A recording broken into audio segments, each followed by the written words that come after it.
সোনারপুরে চৌহাটিতে অস্ত্রসহ গ্রেপ্তার দুষ্কৃতী, উদ্ধার একটি ওয়ান শাটার ও এক রাউন্ড গুলি। আগেও একাধিক অভিযোগে গ্রেপ্তার করা হয়েছিল জয় ঘোষ নামে একজনকে। খবর পুলিশ সূত্রে, জয় ঘোষ রাজপুর সোনারপুর পুরসভার 25 নম্বর ওয়ার্ডের বাসিন্দা। গত সোমবার সোনারপুরে আমাদের পাড়া আমাদের সমাধান কর্মসূচিতে বিক্ষোভে দেখা যায় ধৃতকে।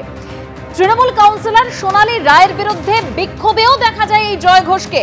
ধৃত জয় ঘোষ তৃণমূলের সঙ্গে যুক্ত দাবি করছে বাম এবং বিজেপি। জয় ঘোষের তৃণমূলের যোগ অস্বীকার করেছে তৃণমূল কাউন্সিলর সোনালী রায়।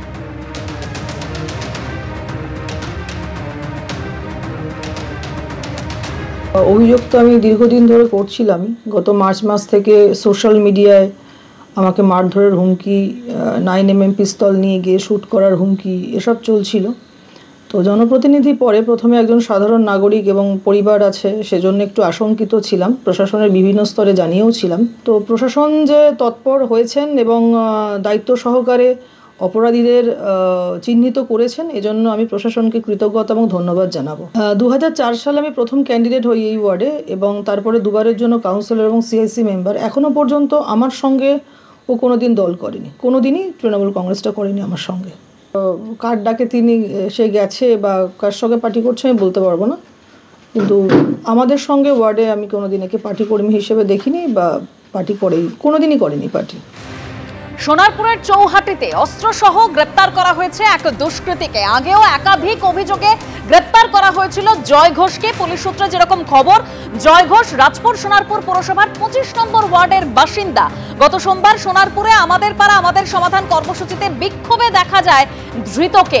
টিএমসি কাউন্সিলর সোনালী রায়ের বিরুদ্ধে বিক্ষোভেও দেখা গিয়েছিল জয় ঘোষকে। একদম সেই ছবি আপনারা দেখতে পাচ্ছেন। এদিকে বাম বিজেপি যেটা দাবি করছে যে ধৃত জয় ঘোষ তৃণমূলের সঙ্গে যুক্ত।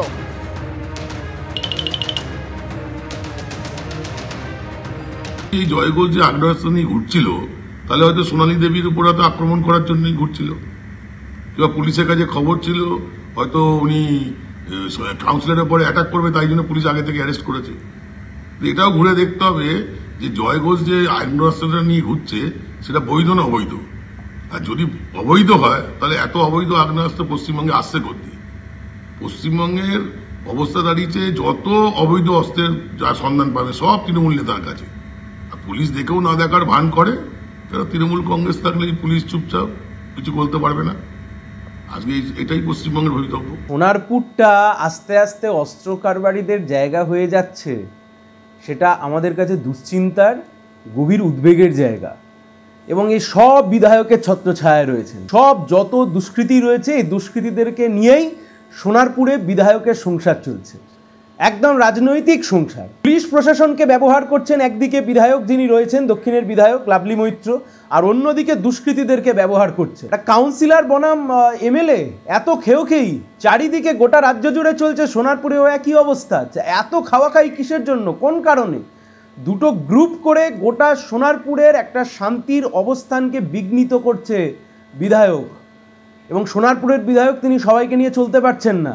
যা গুন্ডা বাহিনী তৈরি করেছে আগামী বিধানসভা ভোটের জন্য, এই বিধায়ক ম্যাডামের ডান হাত দুষ্কৃতীদের আর বাঁ হাত পুলিশের।